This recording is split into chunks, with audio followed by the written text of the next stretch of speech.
tea, kas tõesti meelega või mitte, aga Tanel Eerik siis föönausti, see oli näha, kuidas see start läks ikka nii lörri, nüüd vist tehti topelt tagasi. Vaatame jah, ega ta on siin mõlemad sõidud ju paugutanud kenasti. 12.3 või 22 sinna kanti on sõitnud täna meil.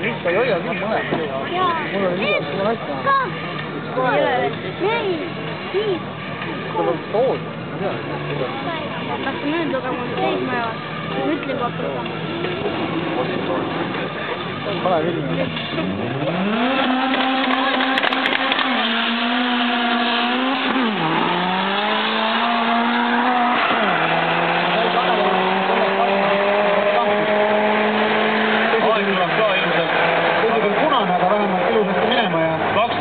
Tanel Eerik paremal rajal ja Reino Poom samuti 12.6. 12.6.8.